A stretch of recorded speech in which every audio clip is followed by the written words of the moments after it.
नमस्कार, मैं स्वप्निल और आप the news launcher Uttar Pradesh Uttarakhand देख रहे हैं।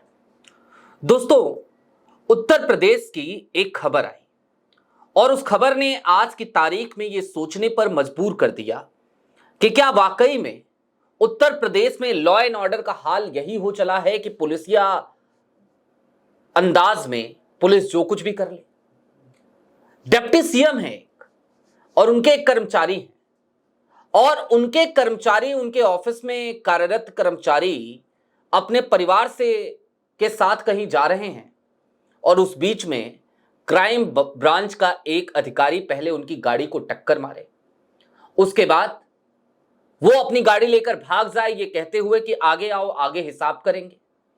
और जब डिप्टी सीएम के ऑफिस में कार्यरत व्यक्ति उस अधिकारी के घर तक पहुंच जाए तो फिर उस कर्मचारी के साथ पहले गाली गलौज हो, उसके परिवार को हरेस किया जाए और उसके बाद रॉड से उसकी पिटाई की जाए, उसको लूलुहान कर दिया जाए। जी हां, यही सब कुछ हुआ है। आपके स्क्रीन पर एक खबर है दैनिक भास्कर की, पहले इस खबर को देख लीजिए। यह खबर अपने आप में बहुत कुछ बताती है। डिप्टी सीएम के स्टाफ को इंस्पेक्टर ने पीटा।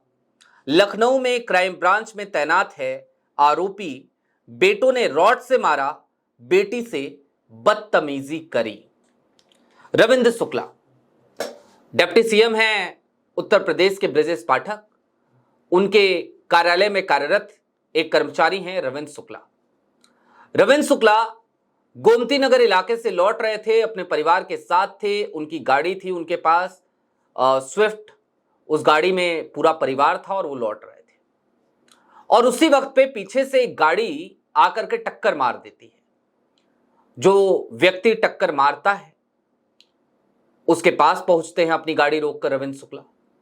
जैसे ही पहुंचते हैं वो देखते हैं कि जो सामने वाला व्यक्ति है वो पूरी तरीके से नशे में धुत है। वो उससे कहते हैं कि भाई ये क्या किया तुमने, मेरी गाड़ी में ऐसे टक्कर क्यों मारा तुमने। तो उसके बाद जिसने टक्कर मारी थी वो आदमी कहता है आगे आ जाइए, आगे हिसाब करेंगे। इसके बाद वो अपनी गाड़ी को आगे बढ़ाता है।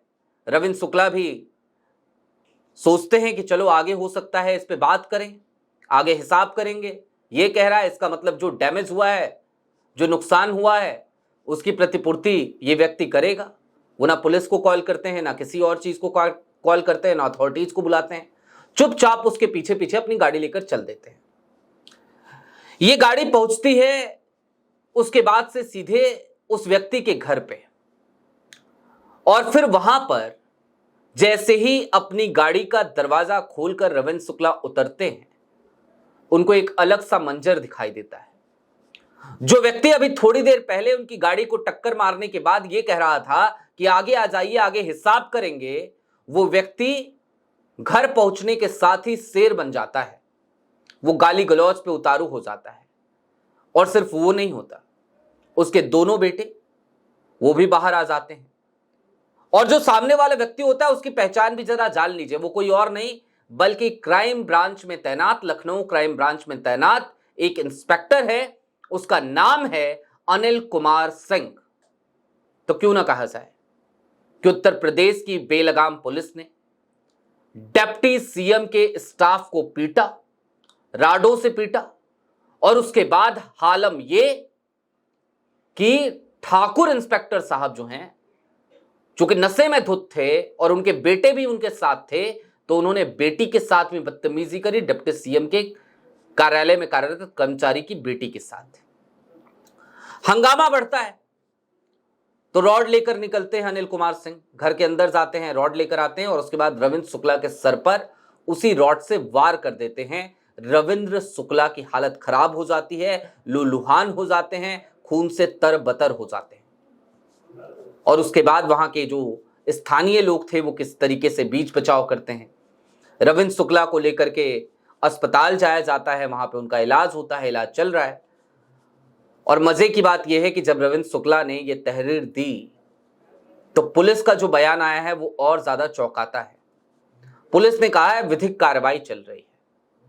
जिस अनिल कुमार सिंह को अब तक सलाखों के पीछे होना चाहिए था, जिसको अब तक सस्पेंड हो जाना चाहिए था, उसको लेकर पुलिस का यह बयान है कि विधिक कार्रवाई अभी चल रही है। अब दोस्तों, उत्तर प्रदेश का यह मामला है तो जरा थोड़ी देर के लिए और ठहरिए, और यह मामला बड़ा मजेदार भी हो चला है, क्योंकि उत्तर प्रदेश को जो जातीय समीकरण है ना, वो कुछ ऐसे ही चल रहा है। योगी आदित्यनाथ का नारा आपको याद होगा, बटेंगे तो कटेंगे। लेकिन उत्तर प्रदेश में आलम तो यही दिखता है कि भाई बटे या ना बटे, ठाकुरों से सब कटेंगे। भाई ठाकुर साहब हैं, अनिल कुमार सिंह साहब, अधिकार मिल गया उनको कि रविंद्र शुक्ला के ऊपर आकर के रॉड से हमला कर दें, अपने बेटों के साथ मिलकर गुंडागर्दी करें, नशे में धुत होकर गाड़ी चलाएं। दोस्तों, ये जो खबर आई हमारे पास, हमको लगा इसका आज की तारीख में आपके सामने कई तरीकों से विश्लेषण करना चाहिए। एक तो इसका जातीय विश्लेषण भी हो सकता है कि क्या अनिल कुमार के नाम के आगे सिंह लगा है, तो इस वजह से उनको एक और ज्यादा हिम्मत मिल जाती है कि भाई नाम के आगे सिंह लगा है, और जब नाम के आगे सिंह लगा है तो ये उत्तर प्रदेश है, उत्तर प्रदेश में योगी आदित्यनाथ की सत्ता है, तो मुझे जो मन में आएगा मैं वो करूंगा। ये कहना चाह रहे थे क्या अनिल कुमार सिंह? क्या इसी कॉन्फिडेंस में थे क्या अनिल कुमार सिंह? दूसरा, जो खबरें यदा कदा आज की तारीख में उत्तर प्रदेश के तमाम गलियारों से आती रहती हैं, तमाम जगहों से आती रहती हैं, क्या उसको भी चरितार्थ कर रहे थे क्या अनिल कुमार सिंह? कौन सी खबरें अब आप कहेंगे? तो वही खबरें जिसमें बेलगाम पुलिस अधिकारी दिखते हैं, जिसमें बेलगाम तमाम अधिकारी दिखते हैं, जिसमें पूरा पुलिसिया सिस्टम ऐसा लगता है जैसे अपने हाथों में सारे कानून को लेकर बैठा और उसे किसी बात से कोई फर्क ना पड़ रहा हो। कमोबेश ये खबर कुछ वैसी ही कहानी बयां करती है। अब पुलिस के पास तहरीर है तो वो विधिक कार्रवाई करेगी। भाई 2 अक्टूबर की तारीख, गांधी जयंती का दिन, देश के एक ऐसे नेता का जन्म उस दिन हुआ, और इसीलिए इसे गांधी जयंती के तौर पर हम सब मनाते हैं, जिसने अपनी पूरी जिंदगी में 2 आदर्श स्थापित किए, एक सत्य और दूसरा अहिंसा। लेकिन गांधी जयंती के दिन रात 9 बजे, और लखनऊ जैसे शहर में रात के 9 बजे का कोई खास मतलब नहीं होता, 10 बजे 11 बजे तक भी ठीक ठाक पब्लिक रहती है सड़कों पर, 12 बजे तक रहती है पब्लिक सड़कों पर। वहां पर रात के 9 बजे, जिसको देर शाम कहा जा सकता है, उस वक्त पे इस तरीके की वारदात को अंजाम देने की हिम्मत यदि किसी क्राइम ब्रांच के अधिकारी की हो गई है, तो क्या इसे बेलगाम पुलिसिया सिस्टम नहीं कहा जाना चाहिए? क्या योगी आदित्यनाथ को आज की तारीख में इन तमाम चीजों को देखने के बाद यह नहीं सोचना चाहिए कि उन्होंने उत्तर प्रदेश को किस हाल में लाकर रख दिया है, जहां पर पुलिस कर्मी ही गुंडागर्दी पे उतर आए हैं? और अगर डिप्टी सीएम ब्रजेश पाठक के कर्मचारी के साथ देर शाम रात को 9 बजे ये सब कुछ हो रहा है, तो फिर आम आदमी का क्या ही हश्र होगा? किसी आम आदमी के ऊपर वहां पे तो रॉड चलाए, किसी आम आदमी के ऊपर तो गोली चला देंगे, क्या ही फर्क पड़ता है? अब दोस्तों, ये खबर आई थी, हमें लगा आप तक पहुंचनी चाहिए। आपकी क्या राय है हमें कमेंट बॉक्स में जरूर बताइएगा। अभी के लिए दीजिए इजाजत। ऐसे ही तमाम अपडेट्स, तमाम डेवलपमेंट्स के लिए जुड़े रहिए the news launcher Uttar Pradesh Uttarakhand के साथ। बहुत शुक्रिया।